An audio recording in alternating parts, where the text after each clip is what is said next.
Jesucristo de una manera incorrecta, de una manera que no es de ley, fue llevada por el Sanedrín para entonces hacerle juicio en la casa del sumo sacerdote llamado Caifás. Pero en el día de hoy vamos a ver cuando Jesucristo ya se enfrenta al que es gobernador de la provincia, aquel que ha sido puesto por ley para que gobierne en ese lugar, contra aquel rey que ha sido enviado directamente de los cielos. Amén. Así de que vamos a ver cómo es que este gobernador terrenal se enfrenta al único rey que hemos conocido en la persona de Jesucristo, Dios mismo encarnado, para traer el mensaje de vida. Amén. Así de que en el día de hoy la palabra que trae por título es: no se halló culpa en Jesús. No se halló culpa en Jesús. No hay evidencias condenatorias para con él. Así de que esto me hace pensar, de hecho, en que cuando hay un juicio, ciertamente hay una persona acusadora, hay evidencias, y sobre esas evidencias hay entonces una sentencia de la cual puede ser culpable o puede ser inocente. Yo me recuerdo, yo conocí a una persona con la que incluso pasé tiempo de amistad en mi país. Trabajaba en un lugar donde se hace justicia, en un lugar donde se condena o se deja libre a las personas en sentencia.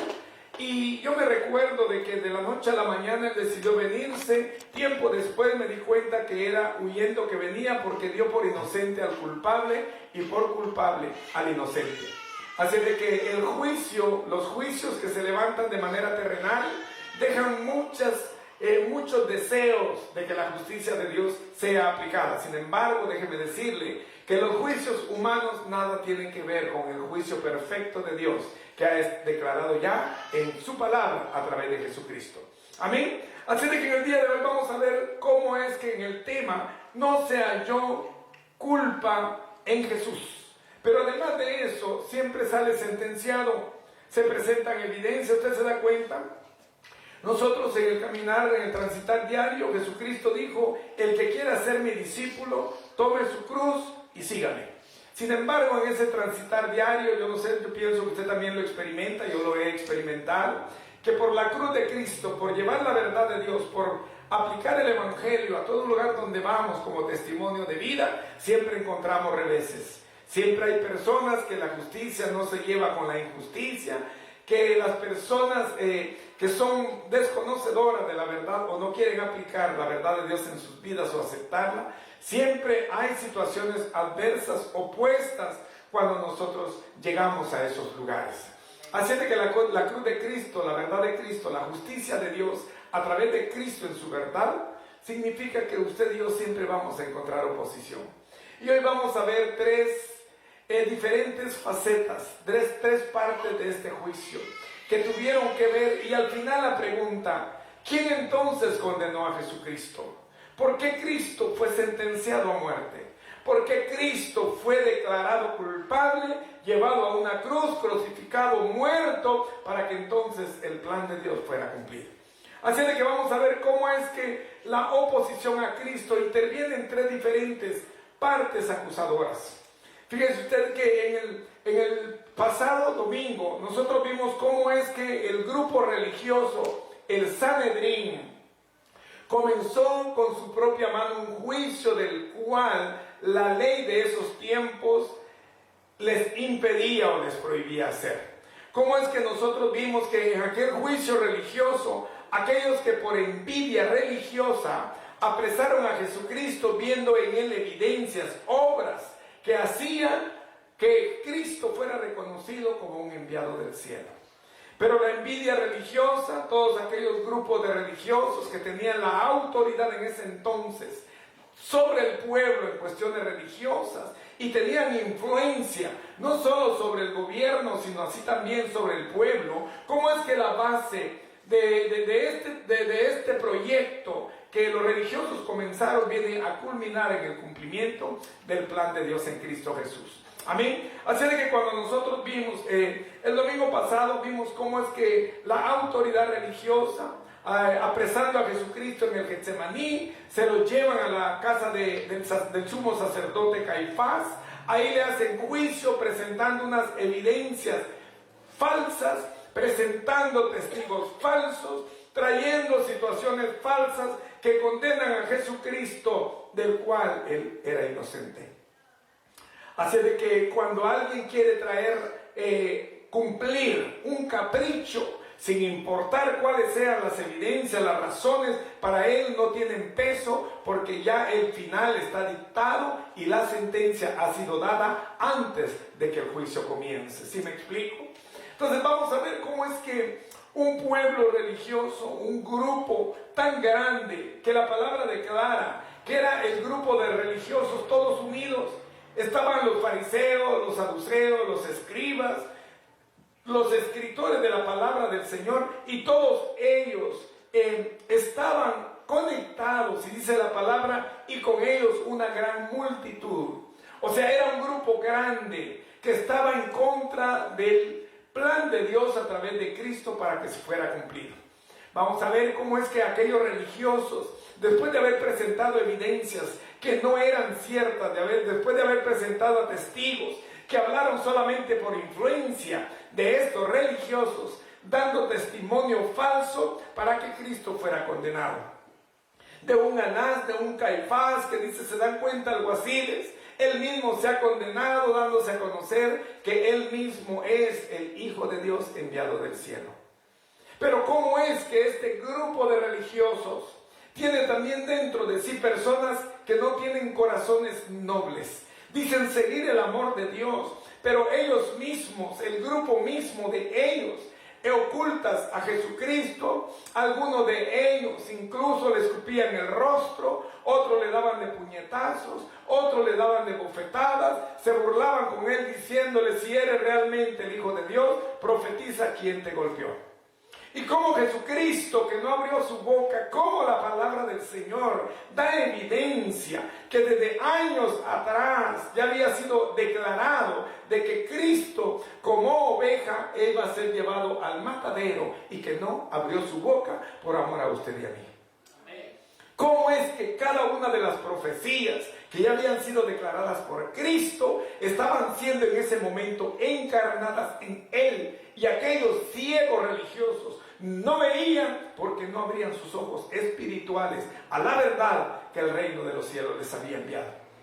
Así de que estamos viendo cómo es que este grupo de religiosos, después de haber maltratado a Jesucristo, después de haberle hecho pasar para ellos vergüenza, escarnio, para haber pasado él situaciones de las cuales él no era culpable, ni tenía por qué pasar, en usted y en mí Cristo tenía la foto de saber que éramos nosotros los que teníamos que estar en esa postura, pero él tomaba nuestro lugar para poder entonces darnos la oportunidad de vida eterna a través de este sacrificio.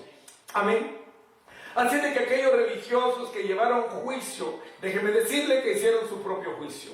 Y vamos a ver cómo es que el juicio religioso, cómo es que el juicio que a través de los tiempos, la religiosidad, la extremista, a veces levanta situaciones o comentarios que hacen ver mal al Evangelio, pero que en el corazón del Evangelio, Cristo es el centro de la evidencia de la verdad a la cual nosotros vamos a seguir. Amén.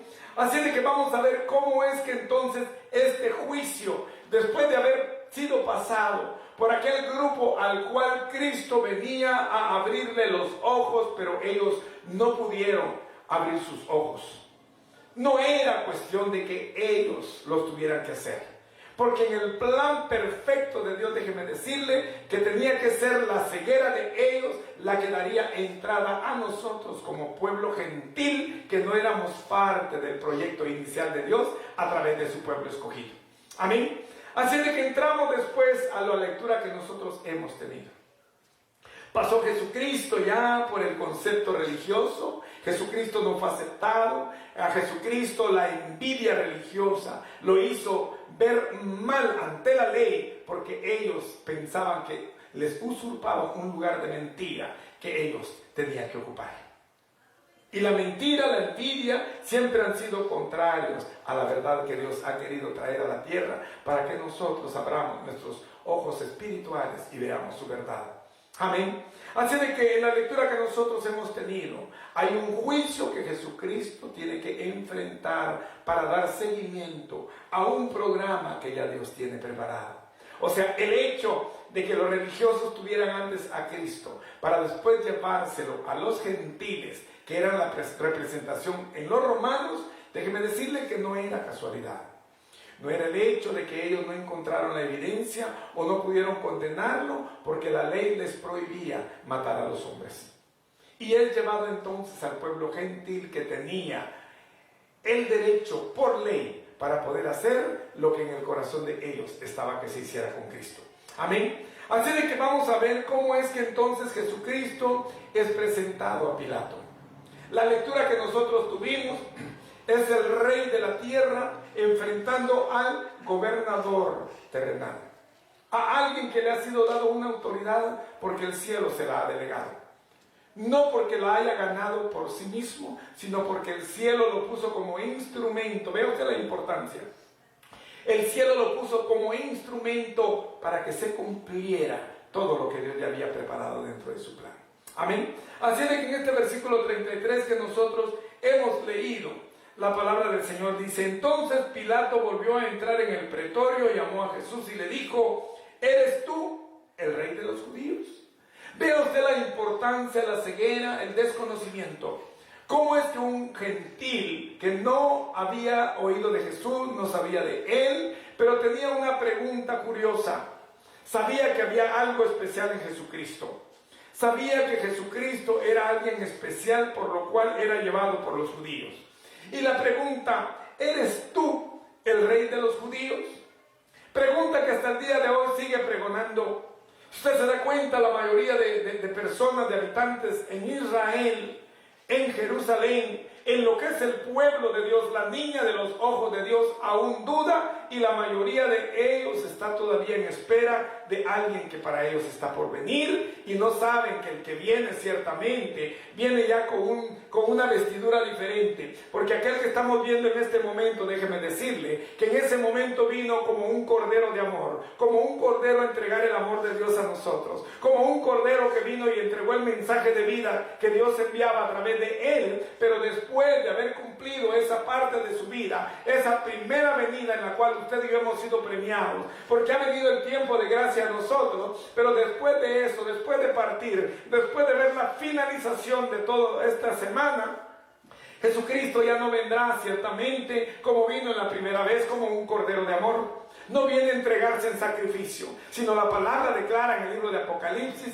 que Jesucristo viene como el león de la tribu de Judá, como aquel que viene a dar juicio a todos aquellos que vamos a ver en el día de hoy, que cayeron en ceguera espiritual, que cumplieron sin darse cuenta un plan que ya Dios había preparado, pero que cuando venga el juicio de Jesucristo tendrán que enfrentar tanto ellos como los que le traspasaron, dice la palabra, y entonces toda rodilla se doblará y toda lengua confesará que Jesucristo es el Señor para gloria del Padre, y Satanás mismo tendrá que doblar rodillas y reconocer que aquel que tentó en el desierto cuando estaba en ayuno por 40 días es aquel que también está frente a él para hacer juicio por todo aquello que hizo desde el principio. Amén. Así de que aquel que en ese entonces vino como el cordero, déjeme decirle que ciertamente los judíos, los romanos, le hicieron juicio. Y todavía Pilato le hace la pregunta inocente: ¿eres tú el rey de los judíos? Mas Jesucristo le responde: tú lo has dicho, tú lo reconoces, tú eres quien lo sabes, pero dices esto tú, por ti mismo, porque tienes entendimiento, porque te fue revelado del cielo, porque hay convicción en ti, o simplemente por rumores que has escuchado de otras personas. Mas Pilato le dice: ¿acaso soy yo judío? ¿Acaso sé yo de las obras que tú has hecho? ¿Sé yo acaso las maravillas que tú has hecho en la multitud? Y por lo tanto la envidia se ha levantado cada vez contra ti. ¿Sé yo acaso, he sido testigo físico de lo que tú has hecho? No, yo te condeno y te hago la pregunta por rumores, por lo que dicen, Hay muchos que me dicen a mí, no me hable del Evangelio, no me hable de Cristo, tengo tanto mal testimonio, tengo tanta mala experiencia por rumores y rumores, como Pilato, que sin conocer la verdad, por los rumores, estaba enjuiciando a Cristo. ¿Sí se da cuenta? El peligro del juicio sin conocer evidencias. Pilato está condenando, está enjuiciando a Jesucristo por rumores de personas que han llegado con envidia para poder causarle el daño a Cristo, pero sin saber que la palabra así lo requería. Amén.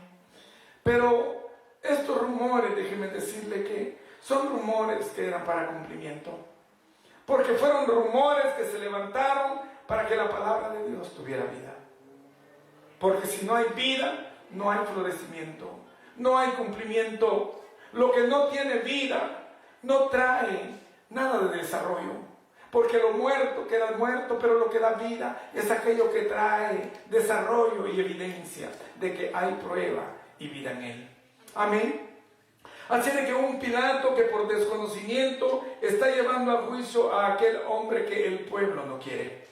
Pero dice en el versículo 36 de la lectura que tuvimos: respondió Jesús, mi reino no es de este mundo. Si mi reino fuera de este mundo, mis servidores pelearían para que yo no fuera entregado a los judíos. Pero mi reino no es de acá. Si se da cuenta del poder de la palabra del Señor. Jesucristo, teniendo el poder de evitar lo que estaba por ocurrir y sabiendo Él lo que seguía en cada una de las facetas del programa, Jesucristo tuvo que darle seguimiento para que la palabra del Señor se cumpliera. Y cuando Pilato le pregunta si es el rey de los judíos, si es Él el enviado de Dios para poder cumplir su justicia acá en la tierra, Jesucristo deja por sentado que su reino no es un gobierno político, no es un gobierno militar, no es un gobierno como le preguntaron los discípulos, si cambiarás tú la situación o el gobierno a Israel, o qué habremos de hacer. Pero Jesucristo les dice, ustedes mismos no tienen todavía la claridad, la certeza. Recibiréis poder cuando haya venido sobre vosotros el Espíritu de Dios y me seréis testigos en Jerusalén, en Judea, en Samaria y hasta los confines de la tierra. Pero mi gobierno, le dice a Pilato, no es de este mundo. Mi gobierno no es de esta tierra, no es de aquí. Mi gobierno es un gobierno espiritual, es un gobierno celestial. Es un gobierno del cual si yo quisiera, pudiera traer más de 12 legiones de ángeles y ellos me liberarían del momento que estoy pasando. Si se da cuenta, yo no sé si nosotros podemos captar la importancia de entender que el poder que Cristo tenía le daba la autoridad para dejar lo que estaba pasando y cambiar el panorama, pero eso nos hubiera dado a nosotros postura contraria.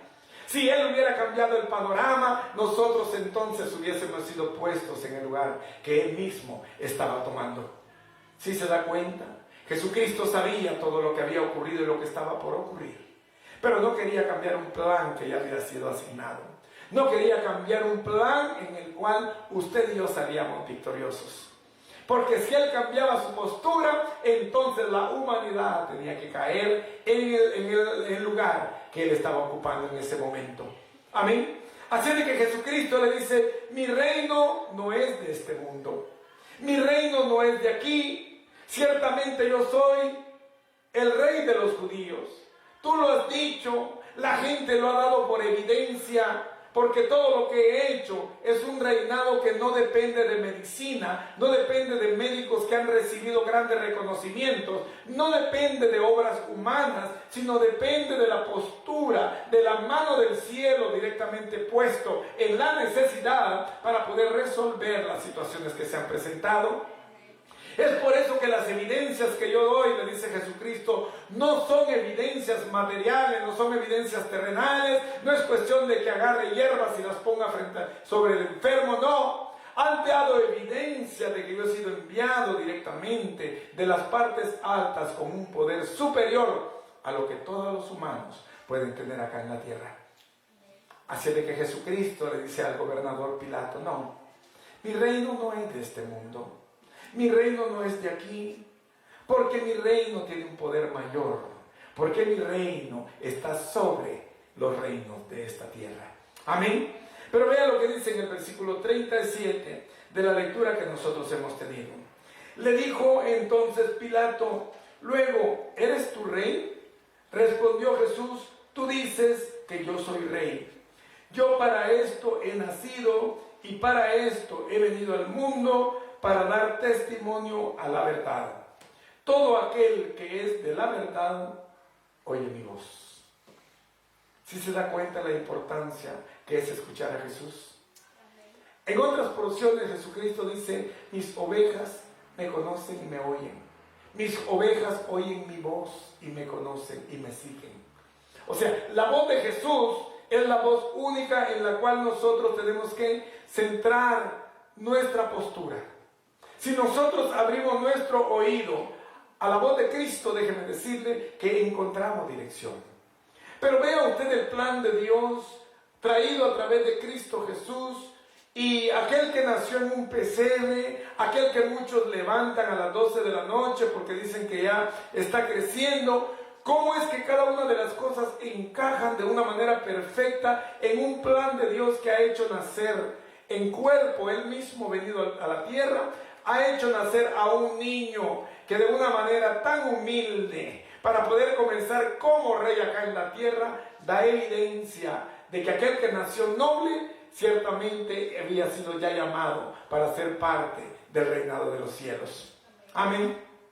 Así es que aquel que nació pobre, aquel que nació en un pesebre, aquel que la humanidad lo vio como alguien que no tenía la condición para nacer en un lugar de más prestigio, aquel que se hizo pobre viene entonces a ser el rey de toda la tierra. Amén. Así de que Jesucristo dice, no, por lo que yo estoy pasando no es casualidad. El que yo haya sido juzgado incorrectamente por los religiosos, la autoridad de estos tiempos, no es casualidad.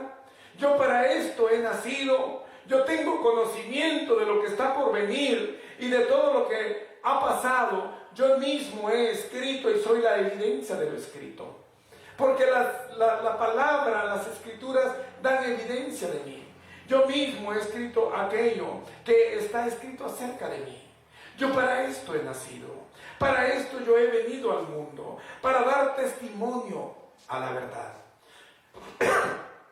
Y ahí es donde comienza el conflicto en aquel que le está haciendo el juicio. Desconocedor de la palabra de Cristo, cuando le dice, he venido para dar testimonio de la verdad. Y es en eso que vamos a concentrar estos últimos minutos. Porque ¿qué es la verdad para nosotros? Si nosotros decimos, voy a poner la verdad y la mentira para saber cuál de ellas debo seguir, déjeme decirle que estamos poniendo a la balanza a Cristo y al mundo mismo. Si nosotros decimos haber escuchado la voz de Cristo, sabremos que en la voz de Cristo hay dirección. Si estoy seguro haber escuchado la voz de Cristo, Cristo me da la dirección para poder seguirlo. Es por eso que cuando en el libro de Juan 14:6, cuando le dice a Pilato, yo he venido para dar testimonio a la verdad. Pero en el libro de Juan 14:6, Jesucristo da evidencia de sus palabras. Aquellas que ignoraba aquel promotor de la ley, aquel gobernador terrenal, venía en evidencia para que Jesucristo reconociera que esa verdad de la que él estaba hablando era él mismo. Pero que no lo reconocían porque sus ojos estaban velados por su pueblo y por aquellos inconversos que aún no había llegado el Evangelio de Cristo a través de Pablo a los gentiles. Y cuando en el libro de Juan 14:6 Jesucristo le da la evidencia, en Juan 14:6 Jesucristo les dice cuál es la verdad de la que le está hablando. Y Pilato se queda con la duda. ¿Qué es la verdad? Y ya no tiene tiempo para poder escuchar la respuesta de Cristo. Y Cristo la deja plasmada para que usted y yo la conozcamos y sepamos cómo caminar en ella. Y en el libro de Juan 14:6, Jesucristo le dice: yo soy el camino, la verdad y la vida, y nadie viene al Padre si no es por mí. Pilato no la conocía. Pilato sintió por eso que no sabía cuál era la verdad. ¿Cómo lo iba a juzgar sin conocer una verdad, la evidencia misma para que él fuera liberado? Sin saber la verdad, automáticamente los juicios son imparciales, son injustos. Pero cuando se conoce la verdad y el juicio es aplicado a la verdad, la justicia entonces llega para que el veredicto sea justo. Pero un Pilato que no conocía la verdad, un Pilato que no podía conocer una verdad que había estado lejos de su vida. Y Jesucristo venía a aplicar una verdad de la cual Pilato necesitaba conocer, porque le había llegado en sueños a su esposa, que le mandó a decir: hey Pilato, ten cuidado con este justo, no te condenes con él, no sea que tú también caigas en la condenación del veredicto que les vas a dar. Y así como muchos, a veces decimos: no, yo no participo, yo no hago esto, yo me mantengo al margen. Y como Pilato, me lavo las manos, no lo declaro a él que salga, porque estoy en contra de la autoridad que el pueblo ejerce sobre mí, pero tampoco soy parte de la sentencia que ellos quieren darle. Y lavándose las manos, Pilato, dice en el versículo 38, y salió a los judíos, Pilato, y les dijo: yo no hallo en él ningún delito. Vea usted por qué es que el tema del día de hoy es que no se halló culpa en Jesús. Yo no hallo culpa en Jesús. No hallo en él delito. No hay algo que lo condene. No hay algo que lo haga a él como alguien que debe ser condenado a muerte simplemente por la envidia religiosa. Y participó entonces el concilio religioso. Ahora viene entonces el poder del juicio gentil a través de los romanos, que eran la autoridad de ese entonces, pero viene un veredicto que es dado por la ley a través del gobernador Pilato, diciendo: yo no hallo culpa en él, lo hallo inocente, lo hallo culpable. Pero le dice: pero como judíos tenéis vosotros una costumbre. Estamos en el tiempo de Pascua. Estamos comenzando la Pascua que está ya sobre este lugar. Pero hay por costumbre judía que os suelte a uno de los que se encuentran encarcelados. Os suelto a Jesucristo, al Rey de los judíos, puesto que yo no he encontrado evidencia que lo condene. Puedo darlo libre porque él no tiene culpa en nada. Sin embargo, la envidia, vea usted el poder de la envidia. La envidia a través de los judíos, que comenzaron entonces a influenciar sobre el pueblo para dar una sentencia de la cual el cielo ya tenía conocimiento. Y ellos dicen: no, no os soltéis a Jesucristo, sino queremos que sueltes a Barrabás, que era ladrón. Como una sentencia de la cual un pueblo desconocedor de la verdad tuvo que tomar para que las palabras de Dios se cumplieran en la revelación que nos entrega. Porque cuando usted mira en el libro de Juan, en el capítulo 1 y el versículo 11, entenderá un poco mejor de por qué es que los judíos tomaron esa determinación siguiendo un diseño del cual ya Dios había tenido en su plan, que era la respuesta que iba a escuchar acerca de ellos. Y en el libro de Juan 1:11, la palabra dice: a lo suyo vino al proyecto de Dios levantado a favor de los judíos. A lo suyo vino, mas los suyos no lo recibieron. O sea, el plan inicial de Dios, vea, a lo suyo vino y los suyos no le recibieron. Los judíos no aceptaron a Jesucristo. Cristo venía en un plan divino para hacer base en Israel, y los judíos no lo recibieron. Habían en ellos escamas, habían en ellos ceguera, no lo reconocieron como el enviado de Dios, no lo reconocieron como el pan que descendió directamente del cielo, lo hicieron a un lado, y Jesucristo a través de Juan da la revelación de que era la razón de su venida, el lugar a donde Cristo tenía que nacer, el lugar donde el reino de Dios iba a comenzar para esparcirse en toda la tierra como hasta el día de hoy, pero que iba a tener como base el territorio del centro de la tierra llamado Israel, para que Dios comenzara desde ahí su obra y se esparciera sobre todo el mundo. Y Jesucristo, a través de la revelación que le da a Juan, en Juan 1:11, dice: a lo suyo, a traer el proyecto de Dios a su pueblo, a traer la primicia que era el pueblo de Israel, para dar a conocer el Evangelio, para que de ahí comenzara y se esparciera a todos los colinderos de la tierra y fuera conocida una verdad que Dios había enviado a través de su apóstol Jesucristo, llegando acá a la tierra. A lo suyo vino, a su proyecto inicial, a la razón por la cual él era enviado.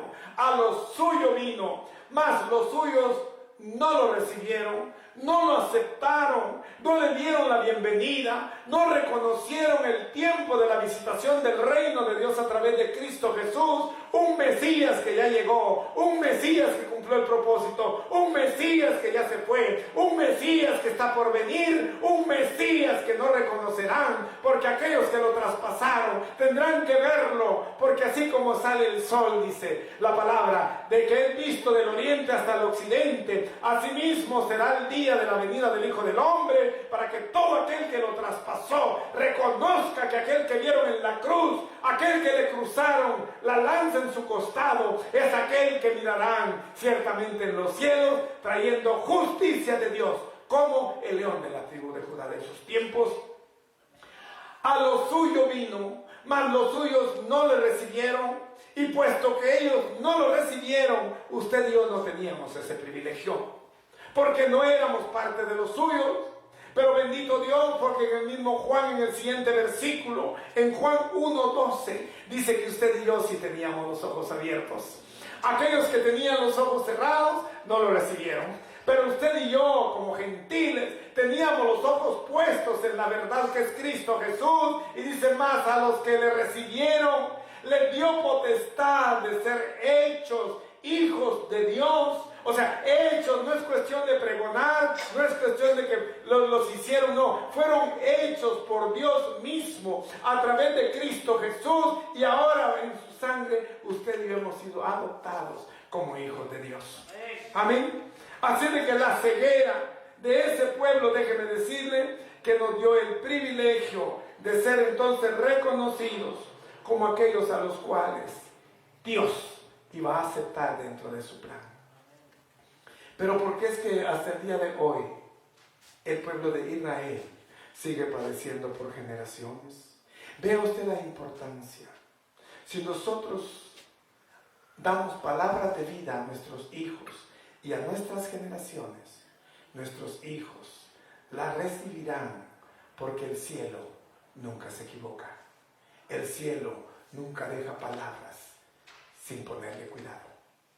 Y las palabras que este pueblo dijo acerca de la condenación de Jesucristo, acerca de la sentencia de Cristo, hasta el día de hoy son generaciones ciegas que no han querido reconocer a un Mesías que fue enviado. Vea usted qué es lo que dice en el libro de Mateo, en el capítulo 27, sus versículos del 24 al 26. Usted mirará cómo es que aquel pueblo que no le aceptó, aquel pueblo que vio que el tiempo pasaba y que no se cumplía, y no pudo dar entendimiento a lo que a sus ojos era presentado, En el libro de Mateo 27, su versículo del 24 al 26, la palabra dice esto. Viendo Pilato que nada adelantaba, sino que se hacía más alboroto, tomó agua y se lavó las manos delante del pueblo, diciendo: inocente soy yo de la sangre de este justo. Allá vosotros. Y respondiendo todo el pueblo dijo: vea usted la condenación que se da por generaciones. Y respondiendo todo el pueblo dijo: su sangre sea sobre nosotros y sobre nuestros hijos. La ignorancia de Israel hasta el día de hoy viene transitando por generaciones. Y la luz de Cristo en su iglesia, la genuina, la que es la iglesia de Cristo. No hablo de denominación, no hablo de grupo congregacional, no hablo de grupo religioso alguno. Hablo de la verdadera iglesia que Cristo ha plantado en su verdad y que lo ha seguido en evidencia a través de sus obras. Aquellos que hemos seguido en evidencia a Cristo como su iglesia, déjeme decirle que ciertamente amarramos en la verdad de Cristo a nuestras generaciones.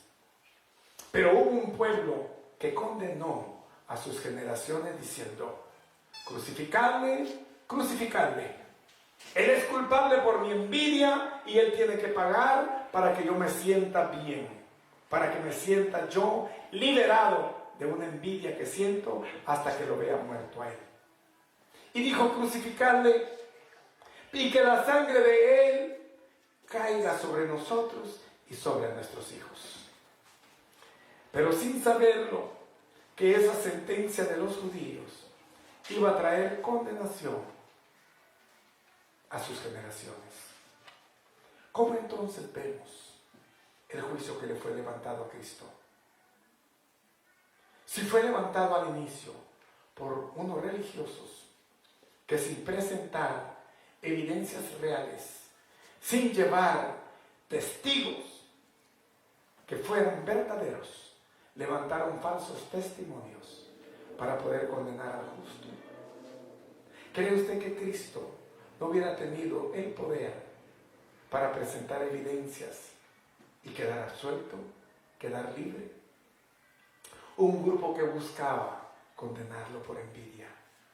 Un grupo que ciertamente le escupieron en la cara. ¿Se da cuenta usted de la humillación? Alguien que le escupe la mano. Usted se molesta, yo me molesto quizá. Y alguien que le escupe la cara, el rostro, que es todavía más vergonzoso, ¿lo aceptaríamos? ¿Y cómo él por amor aceptó que le escupieran la cara, que le dieran de puñetazos, que le abofetearan, como que si fuera cualquier delincuente que estuviera con derecho, según ellos, pagando su culpa? Y aquellos religiosos, extremistas, que estaban cuidando una ley mosaica a su favor, a su manera, y dejando a un lado la verdad de Dios traída a través de Cristo como evidencia. Y pasó entonces el juicio religioso. Viene ahora el juicio del gobierno, la ley imparcial, de la cual el gobierno tiene autoridad de ejercer. Y es presentado a un gobernador llamado Pilato, que a su tiempo se lo manda a Herodes, que era mayor que él en autoridad, pero que tampoco le encuentra evidencia, sino le pide señales del cielo, de las cuales Jesucristo ni siquiera responde. ¿Hasta dónde llegó la humildad de Cristo para que nosotros encontráramos ahora el privilegio de ser aceptados por el reino de Dios? ¿Hasta dónde Cristo cayó en humanidad para que usted y yo ahora el cielo nos favorezca? Porque dice que cuando fue él condenado por los gentiles, después de haber sido condenado, vea usted, la gran vergüenza que ninguno de nosotros quisiera pasar por las autoridades. Pero dice que cuando Pilato encontró que él tenía que ser condenado para ser sentenciado, fue llevado al pretorio, al lugar donde hacen el juicio, y lo desnudaron y le pusieron un traje escarlata, un traje que lo hacía ver a él como noble por vergüenza. Y se repite una vez más el maltrato. Uno le escupen en el rostro, otros le pegan en la cara y otros le ponen una corona de espinas que le hace sangrar su frente cuando las espinas traspasan su piel. Y en ese correr de sangre, Jesucristo sabía que le esperaba una zona dolorosa. Aquel que estaba comenzando a ser maltratado sabía que era solo el inicio de un calvario que le esperaba al final de la prueba de Dios. Y puesta la corona de espinas, le fue dada una caña en su mano derecha, como cetro de autoridad que tienen los reyes, burlándose de él por haberse dicho que era el rey de los judíos. Y algunos tomaban la caña y le pegaban en la cabeza con la misma caña para burlarse de él. Otros se arrodillaban frente a él para burlarse y hacerlo ver como que si era un rey de mentira. ¿Por qué la palabra dice entonces que los que le traspasaron lo verán y lo reconocerán?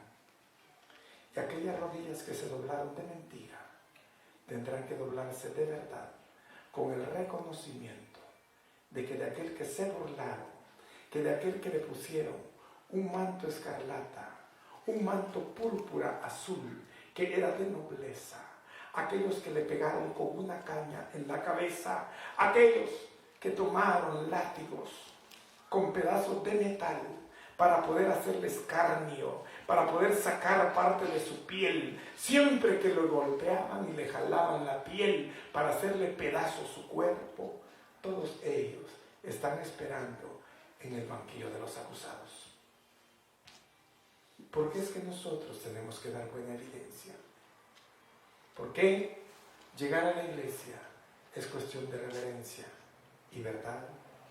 ¿Por qué arrodillarse con una postura diferente nos delata y nos pone en la postura de estos soldados? ¿Por qué la Biblia, cuando Cristo le dice a la samaritana, porque Él es espíritu, y los que le adoren en espíritu y en verdad es necesario que lo hagan? Porque siempre que usted se arrodilla, su posición tiene que ir en línea con su postura. Si yo me arrodillo para que los demás me vean, pero estoy pensando en otras cosas, el cielo conoce tu verdad. Tu posición tiene que ir en línea con tu postura. Si te arrodillas, tienes que presentar tu espíritu al cielo, y esa es tu postura. En espíritu y en verdad es lo que el cielo demanda para que tú y yo seamos aceptados delante de Cristo. Pero ¿quién fue el que condenó a Jesús? ¿Serían los religiosos? ¿Serían los romanos a través de Poncio Pilato para condenarlo? ¿Sería el pueblo judío, aquel que decía crucificadle, crucificadle? ¿Quién de los tres bandos fue el que asesinó a Jesucristo? ¿Los religiosos, el gobierno o el pueblo de Israel por el cual Cristo había venido? Cuando Juan 1:11 dice, a los suyos vino, mas los suyos no le recibieron, ¿serían ellos los que sentenciaron a muerte a Jesucristo? ¿O sería Dios cumpliendo un plan para que hasta el día de hoy la promesa del reino estuviera a nuestro favor? ¿Quién entonces mató a Jesucristo? En el libro de Mateo, ya para terminar, en Mateo 20:28, aquel que le dijo a Pilato, cuando Pilato le dice, ¿sabes que yo tengo la autoridad para condenarte o para dejarte libre? Aquel que le había dicho, porque mi reino no es de acá de este mundo, no es de acá de la tierra, porque sabes, la autoridad que tú tienes te ha sido dada de lo alto, tiene un propósito. Tú por ti mismo no tienes el derecho a hacerlo, pero hay algo que tiene que cumplirse. Y en el libro de Mateo, en el capítulo 20 y su versículo 28, te darás cuenta y entenderás. Mataron los religiosos a Jesucristo. ¿Fueron los gentiles los que lo condenaron a muerte? ¿O fueron los judíos los que lo sentenciaron con sus palabras irónicas? Crucificarle, crucificarle, y que su sangre sea sobre nosotros y sobre nuestros hijos. Pero ve lo que dice en el libro de Mateo 20 y su versículo 28, que dice así: como el Hijo del Hombre no vino para ser servido, sino para servir y para dar su vida en rescate por muchos. La vida de Cristo fue entregada por Él mismo. Cristo fue el que aceptó morir por amor de ti y por amor de mí. Aquel que en el libro de Isaías 6, cuando Dios hace la pregunta, ¿a quién enviaré? ¿Y quién irá por nosotros? Fue aquel mismo que dijo, heme aquí, Padre, yo iré, envíame a mí. Y en cada escupitazo que Cristo estaba recibiendo, y en cada golpe de puño que llegaba a su cuerpo, en cada bofetada que Él recibió, en la puesta de las coronas, de la corona de espinas que sangraron su frente, en los golpes en su cuerpo, a través de la caña que le fue dada por burla para hacerlo ver como rey. En cada uno de esos procesos, Cristo pensaba en ti y en mí, porque no se halló culpa en Él. Aquel que fue justo, Dios lo hizo injusto para que tú y yo encontráramos justicia en Él. Aquel perfecto, que es el único perfecto que ha habitado acá en la tierra, aquel único cuerpo que estuvo en una tumba y es la única tumba en toda la tierra y en toda la historia que se encuentra vacía, es aquel que soportó todas las pruebas que llegaron a Él. Y como lo había profetizado Dios a través de Isaías, mas Él, como cordero, fue llevado al matadero y no abrió su boca. Enmudeció como oveja frente a sus trasquiladores. No abrió su boca. ¿Y sabes qué maravilló a Pilato? Que cuando él le preguntó, ¿eres tú? ¿Por qué no te defiendes? ¿Por qué no muestras evidencias? Pero él enmudeció, no abrió su boca para que se cumpliera lo que había declarado Dios a través de Isaías. Y la palabra dice que Pilato se maravillaba porque es el único que es acusado y que no se defiende. fue el único que, sabiendo que no era culpable de nada, tomó nuestra culpa para hacerse culpable. Fue el único que no conoció pecado, pero por nosotros se hizo pecado, para que nuestro pecado, por su sangre en el cielo, fuera justificada. Tú y yo somos llamados justos, no por nuestras obras, sino porque Cristo soportó todo el maltrato, soportó el oprobio. Y dice que después que Pilato lo entregó, antes de entregarlo, le dio de latigazos. ¿Cuál era la condición de Cristo? Si la noche anterior y parte de la madrugada hubo un grupo de religiosos, autoridades de ese entonces, que lo enjuiciaban toda la noche para que al final lo maltrataran, dándole de bofetadas, escupitazos, puñetazos, para que entonces le dieran mala vida. ¿Cómo es que de madrugada Él es llevado a Pilato para que una vez más se repita el maltrato, pero ahora en manos de los gentiles romanos, aquellos que también lo escupen, aquellos que también lo bofetean, aquellos que también le dan de puñetazos, aquellos que lo desnudan y le ponen un manto para con vergüenza hacerlo sentir, según ellos, que era lo que estaba él autodiciéndose ser, el rey de los judíos. Aquellos que puesta la carne en su mano derecha le fue quitada para golpear su mismo cuerpo con un cetro, según ellos, de burla, porque no era digno de ser el rey de los judíos.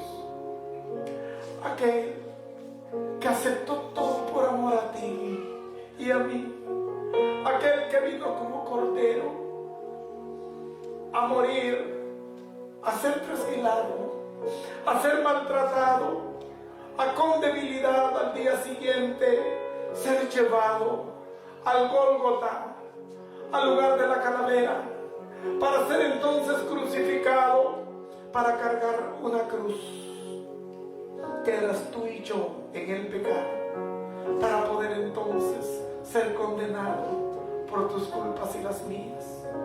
No, en Él no hubo culpa, no se halló culpa en Jesús, porque Él fue perfecto, santo, santo, santo, porque aquel que se hizo pecador lo hizo por amor a ti, lo hizo por amor a mí. Y aún hasta el día de hoy la palabra declara que Él intercede en la presencia del Padre para que tú y yo conozcamos esa verdad que Pilato no llegó a conocer, aquella verdad de la que Pilato le dijo: ¿cuál es entonces la verdad?